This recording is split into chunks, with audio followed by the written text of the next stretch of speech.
আজ সকালে কি দিয়ে নাস্তা করেছি, বাচ্চাদের টিফিনে কি রান্না করে দিয়েছিলাম, আজকের এই বৃষ্টিতে বাচ্চাদের স্কুলে কিভাবে দিলাম, দুপুরে কি রান্না করলাম, তারপর বিকালের জন্য একটু কি রান্না করলাম, বাহির থেকে একটু হালকা পাতলা খাবার এনে কি খেলাম, তারপর বাহিরে গিয়ে একটু শপিং করা, সবকিছু মিলিয়ে আজকের ব্লগটা। আশা করি আপনাদের কাছে সবার কাছে খুব খুব ভালো লাগবে।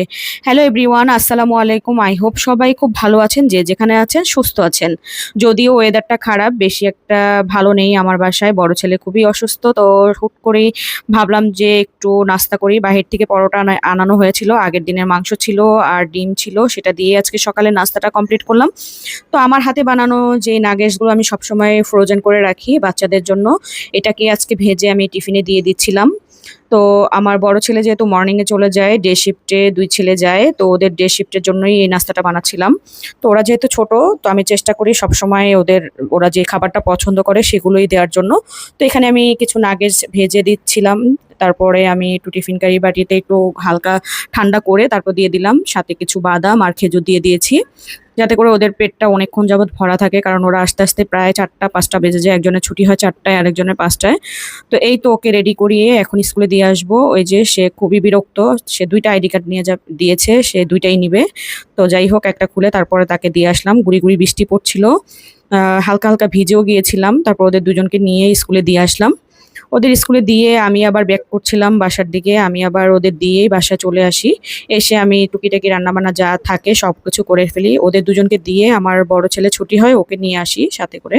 তো আমরা মা ছেলে আসতেছিলাম বাসায়। তো এসে যার যার মতো করে গোসল করে নিয়েছি, কারণ বৃষ্টিতে ভিজে গিয়েছিলাম। যাই হোক, সবকিছু শেষ হওয়ার পর আমি রান্নাঘরে ঢুকে গেলাম, তাড়াহুড়ো করে মাংসটা বসিয়ে দিয়েছি। আর মাংসটা পুরোপুরি ভিডিও করতে পারিনি কোনো রকম। মানে যা যা লাগে আদা রসুন, তারপর গুঁড়া মশলা সবকিছু দিয়ে আমি এটা কষানো হয়ে গেছে প্রায়। হয়ে যাওয়ার পর আমি কিছু আলু আর আস্ত কিছু রসুন দিয়ে দিব, যেহেতু গরুর মাংস সবাই আর কি রসুনটা খেতে খুব পছন্দ করে। তো আমি আস্ত ২টা রসুন দিয়ে দিয়েছি, সাথে কিছু আলু দিব। আলু দিয়ে হালকা ঝোল করে এই মাংসটা রান্না করব, যেহেতু বাচ্চারা খাবে আর ওরা ভাতের সাথে একটু ঝোল টাইপের মাংস রান্নাটাই ওরা পছন্দ করে।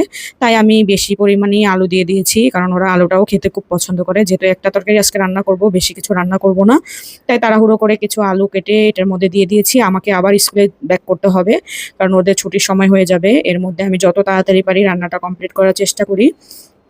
তো মোটামুটি আমার রান্নাটা প্রায় শেষ হয়ে আসছে, কষানো হয়ে গেছে। এখন আমি ঝোলের পানি দিয়ে দিব।